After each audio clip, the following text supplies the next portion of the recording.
Welcome to our podcast on culture, leadership, and inclusion. I'm Sasha Graham. And I'm Keon West, and we're here to bring you the very best of the science and practical solutions on how to enhance your workplace culture and other fun things. Right, Keon, let's talk about equal opportunity of racism. Equal opportunity racism. I mean, that's shocking stuff. Shocking stuff. Yeah. I think the interesting or ironic thing about racism, it doesn't really discriminate, that anybody can actually be racist and anybody can hold certain beliefs against certain people. And actually, I found it really interesting how you, in your book, describe the hierarchy of racism, and there are different, races and ethnicities, and there are benefits to it. And I think if you're in the United States, you are less likely to be shot by police if you're, first of all, Asian, then white, I think then it's Indian or Latino, and then Black. Yeah. So it's like, clarify for UK listeners that Asian in this case is East Asian. East Asian. So not Indian, but if you're like Chinese. Yes. Yes. Yeah.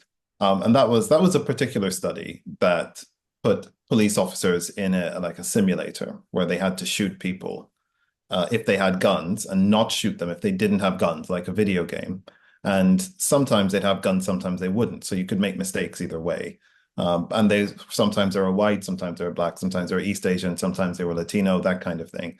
And yes, you're right that in that study, they found that being East Asian was actually slightly better than being white in terms of not getting shot erroneously by a police officer. And that's an interesting thing because it brings up that hierarchy you're talking about, that it's not just that there is racism, but that racism, that it's not that everyone just gets the same racism. You get different racism if you're Black or Indian or East Asian or whatever else, or Latino. And also that other people are racist, that even ethnic minorities can be racist, and it's two big things. So I think the first thing I want to do, I want to talk a little bit, because on the everybody can be racism, the first bit of everybody can be racism. No, everybody can be racist. Yeah. The first bit of pushback you're probably going to get is a very real counter to that, which is that racism isn't just disliking people. It's disliking people plus the power to do something about it. And I think for that reason, many people say that, Black people really hate white people.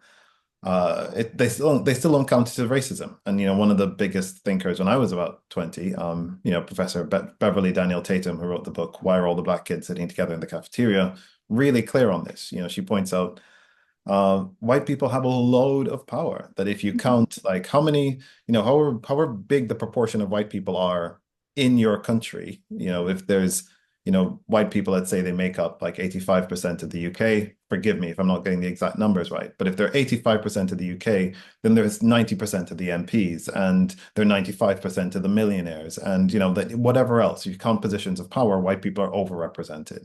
And as a result, if white people don't like you, you have a problem. You have a big problem. But if all the Black people in the UK decided, well, we're really going to hate white people, we're going to take them down, we're like 10% of the population. If you add it up, like we're less than that actually. And we're also disproportionately underrepresented in terms of positions of power and authority and money. So yeah. And you see that phenomenon even in African countries as well. Yeah. Right. Like where there is representation of white people, even in the predominantly Black societies, there's often still a stigma or expectation that they would be in the position of power, or they actually are in the position of power. Yeah.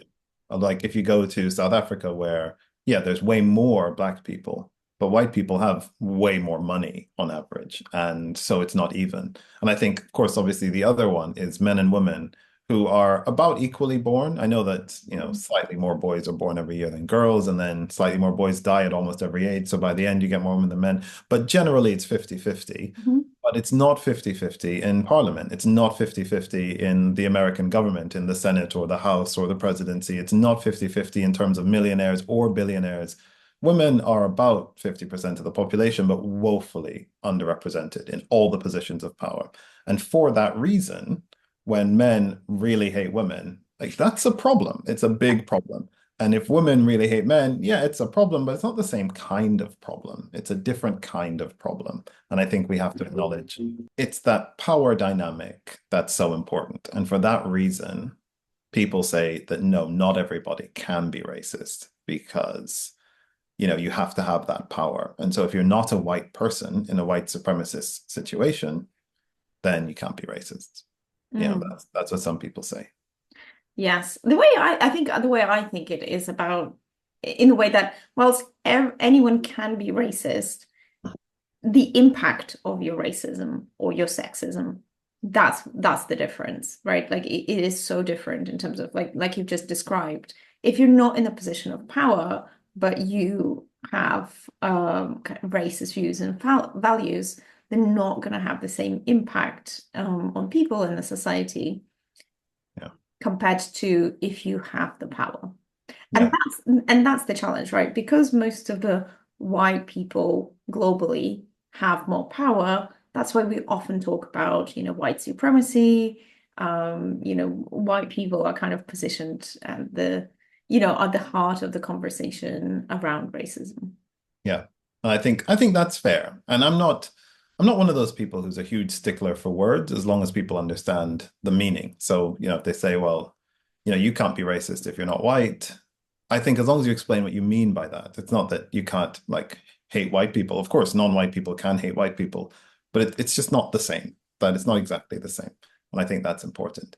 But then working towards this hierarchy thing that you mentioned with these East Asians who are not getting shot, right? So we have to, I guess it's a good header. Like, why aren't these East Asians getting shot would be the question. Like, what's going on there?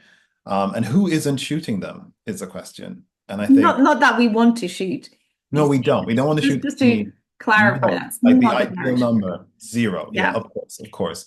But they're being shot less than white people and less than Latinos who are and less than Black people. And so we're coming to this hierarchy. And I think this brings up another point, which is that racism isn't the same.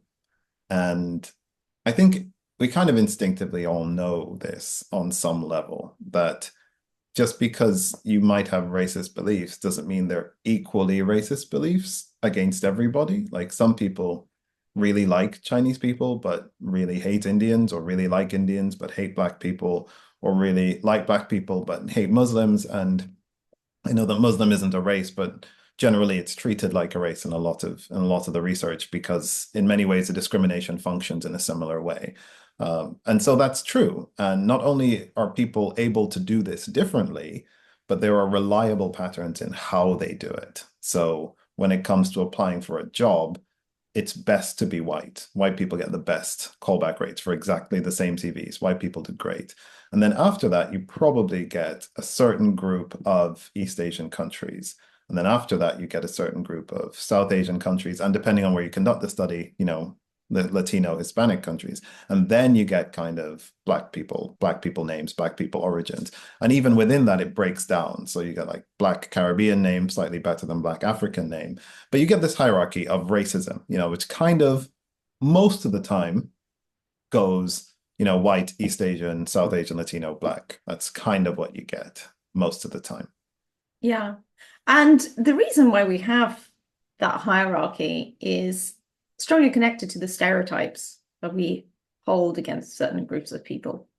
Yes, of course. Stereotypes and history, because, I mean, again, people get really uncomfortable talking about it, but, East Asians are supposed to be really good at mathematics, for example, but they're also stigmatized as being foreigners or not belonging to the country where they're from, or, being alien. And people can sometimes really undermine that. But, one of our great Star Trek stars, George Takei, he speaks about how his family was treated, as, dangers to the United States of America because of their East Asian heritage, that they weren't trusted and they were treated quite badly. And Barack Obama, who's, one of his parents was not, in fact, American, was not treated as a foreigner, except by some really right-wing people who are like birth certificate, like the birthers. But most sane people are not in that camp. Most people are like, he's obviously an American. But you can see these divisions happen. So you're treated with different kinds of racism, but it's because of the stereotypes that you get, which is why if you're hiring for a job, people think, well, like, East Asians and South Asians, they are, technically competent and they're not criminal. Like they think Black people are criminal, and so they don't want Black people to be doing certain jobs. Yeah, and I think that you can also see that very prominently in nationalism, right? When you look, especially in Europe and in the labor market, there's certain stereotypes and expectations that come as soon as you see, a person's last name. So even within, let's say, within white people as a race, there's a lot of discrimination effectively and stereotyping of people as soon as you see like, oh, they come, this person comes from Germany, but this person comes from Poland. So the approach and kind of the way that you're going to think about them is going to be different. Yes, and I think that's completely right. And it's so edgy to talk about this stuff because you don't want to veer into, oh, white people have it bad too. You don't want to be that person. What do you mean? The suffering is real. Yeah, but it is true that what you say. So like just like I said, they do studies and they say, well, they treat Black people like one category, but that's not true, right? You can have Caribbean names or African names, and even within African names, you can have Nigerian names versus, like Ethiopian names, and they don't get the same responses. And you're absolutely right that British names get better responses, especially in the UK, than like Eastern European names. Eastern Europeans are white, but they're not the same white as British people, German people, or French people. They are one group of white, and then there's another group of white that's somehow less white and gets less of the advantages of being white. And you can do that for East Asians as well. Like some East Asians are better than other East Asians. And we know that people do this. And I don't think that. I don't want anyone like taking this out of context. Some East Asians are better than others. But we know from the studies that not all names are responded to the same way. And there is strong nationalistic sentiment behind that. And if you're from like Serbia, you will not get the same responses to your name on a CV as someone with a name that sounds very British. We know that's true. Yeah. Yeah, and I think that's true across the world, right? It's the same in Asia and generally globally. And yes, what we're trying to say that we're not trying to promote hierarchy, national hierarchy, but actually we're trying to actually make it more egalitarian. And it is true. I mean, I think maybe I'm, personally, I guess I'm more of an example of that in the way that I've assimilated, my name to make it sound more British. Yeah. Like, everywhere in my passport, I'm just Alexandra Graham. Yeah. Which is, and I look ethnically ambiguous. And I have been trying to capitalize on that as much as possible. Yeah. And I think there's like 5 versions of your name. So the version that I use most, the Sasha Graham, that's the most Western version of it. Yeah. But then I don't even remember your maiden name. I can't get it right. And then when you put the Alexandra, like what's like the most Eastern European version of your name? My maiden name is Jankunas. So it's Alexandra Jankunas, which is a Lithuanian name. But yeah, which is also was interesting to have that last name growing up in Ukraine because it's also a different context. I was basically the only person in the whole country with that last name. So it's not a great example of It's not a great example, but what I'm saying is I am personally a great example of a person who tried to just assimilate and try not to explain every time in the conversation my origins, the fact that I'm here legally, the fact that I'm British, and just like the historic context. The research shows that if you were to apply for the same jobs as Sasha Graham and Alexandra Yankanos, if I said that right, I probably said it wrong, but in any case, those 2 people would get very different response rates. And that's part of the hierarchy. So you get like a white hierarchy, and then you get like an East Asian hierarchy and a South Asian hierarchy. So like Indian names get better responses than Pakistani names. And then you get a Black hierarchy where Caribbean names get better responses than African names. And so there's a lot. So you can really stretch it out, all these hierarchies of racism. But then I guess the question then is, well, can other people be racist? And I think is as a rejoinder to the first part where I said you can't be racist because you don't have the power. Some people would say, well, you can still be racist if you're willing to follow the patterns that white supremacy has laid out. And what you find is that generally that is what people do. So generally black people like black people more than white people do. Fine. And Indians like Indians more than white people like Indians. And Chinese people like Chinese people more than white people like Chinese people. But when you look at how ethnic minorities are racist towards each other, it follows the pattern of white supremacy. So like black people like white people more than they like Chinese people or Indian people. And that's not all the time. It's not every black person. But when you run the studies, when you do CV studies or whatever else, you find a pattern in which, Chinese people aren't completely egalitarian. That's not how it works. They're doing the same things that white people are doing against black people and Indian people, but with some differences in how they respond to Chinese people. And Indians are doing exactly the same thing against Chinese people and black people as white people do, with some differences about Indian. And in that sense, yeah, everyone can be racist and that everyone can maintain the same pattern, the same hierarchy of treatment. And, I don't remember any specific studies about this. I should look it up. But I wouldn't imagine that black people would respond differently, even to the gradients among white people, that, the Western versus Eastern European, that black people would do the same stuff. So you have the same white supremacist pattern done by everyone. And in that sense, everyone's still being racist. Not that they're being racist against white people who, I mean, all the studies show they're having a really great time, right? Like white people, they're just killing it. Like they're getting disproportionate jobs and money and political power, and like they just can't get arrested. It's great, like it's a great time. So like it's not that people do that, but that they also just hate each other in ways that white people also would hate them. Yeah. So what you're saying is that white supremacy provided us with a template for racism. Yeah.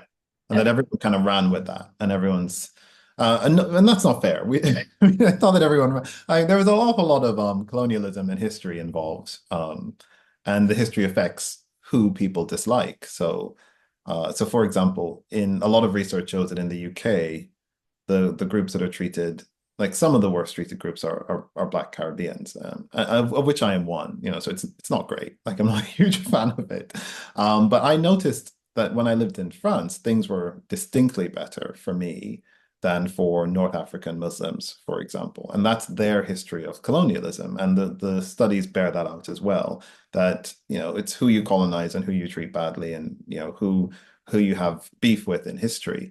That's who you will discriminate against the most. And, Afro-Caribbeans we weren't that big a part of the French.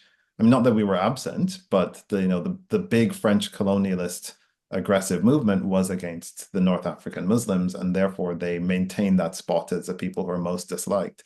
Whereas in the UK, Afro-Caribbeans can hold that spot. It's not like it's not like we're fighting over it. Like I gladly take second, but that's how it works. Great. Well, but what can we do about it? Okay, we've talked about why we dislike people and why the hierarchy of racism and disliking various different groups of people. Yeah. So what can we actually do about it? How can we eradicate this phenomenon? Oh, well, how do we eradicate it? So, I mean, I think so. To bring it back again to that very first study, those East Asians who no one's shooting at them. One would say, well, why isn't this happening? And I think some of it is acknowledging the context and the stereotypes that are there. Now, I want to be clear that this isn't every study. So it's a very specific study that was looking at patterns of police shooting. And so, sometimes white people come out on top or whatever else, but it's understanding that it's not just I hate minorities, but people are doing something more complicated than that East Asians are stereotyped as hyper feminine, good at mathematics, not very likely to break the law. And these stereotypes make them seem less dangerous, whereas Black people are stereotyped as bad at mathematics and criminal and that kind of thing. And so that makes Black people seem more dangerous. And so being aware of the complexity can really help. I think, really talking about not just blanket, oh, these are stereotypes, but these are the specific things that are happening with this particular mindset in this hierarchy. We know what's happening, and then we can address it that way. But I also think sometimes, and this is my radical thought, so tell me if I'm being too radical, Sasha. I'll tell you if you're being too radical. I'm like, just give the East Asians the guns would be one option.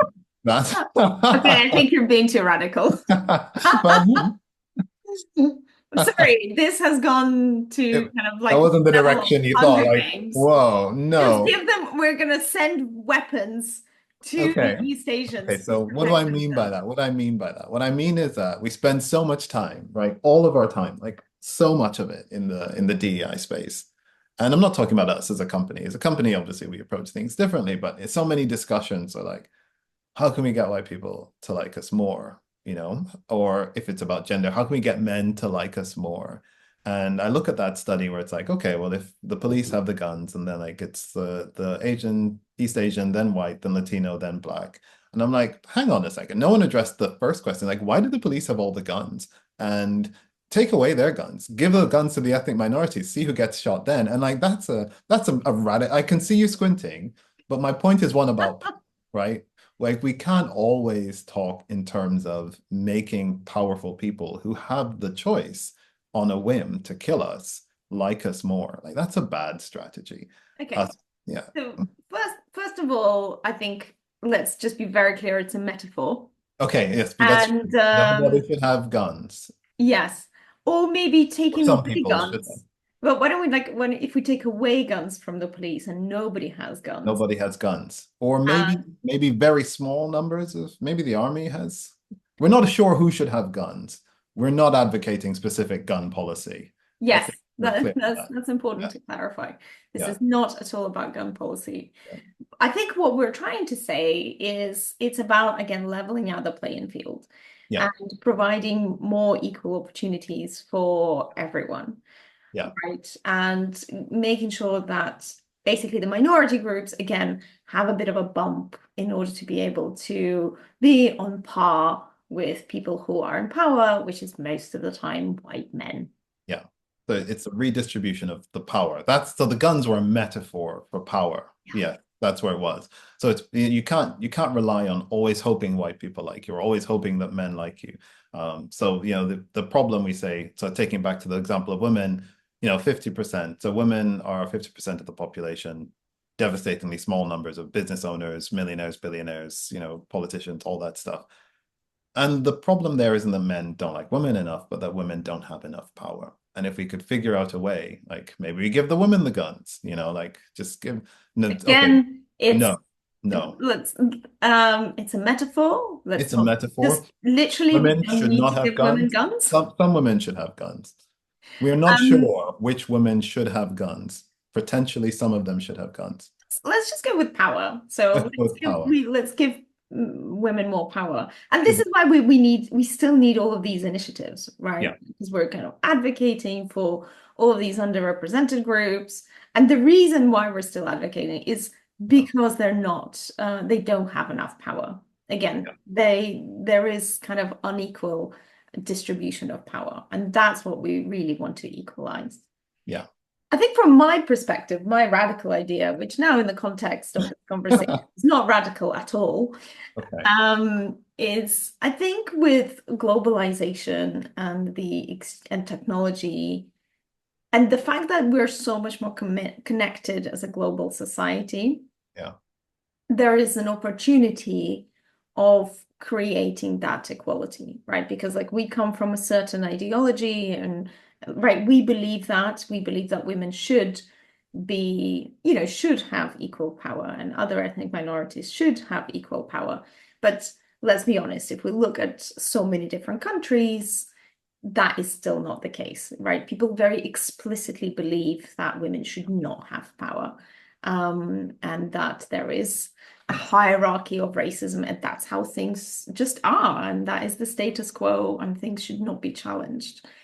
So I do think a lot of it is to do around culture and education and a championship of these values and ideas that if you think you're a good person, if you think you're a fair person, you should believe in equality and equal opportunity for people. And if you do believe that, then you should promote that through the things that you say and through the things that you do.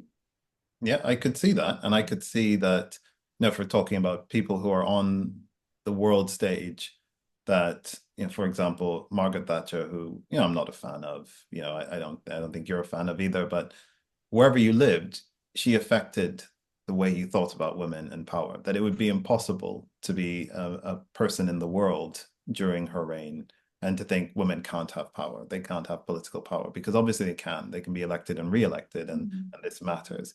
And they could say the same thing about any other leader who's less represented, Rishi Sunak, Barack Obama, different on the political side, but you can't.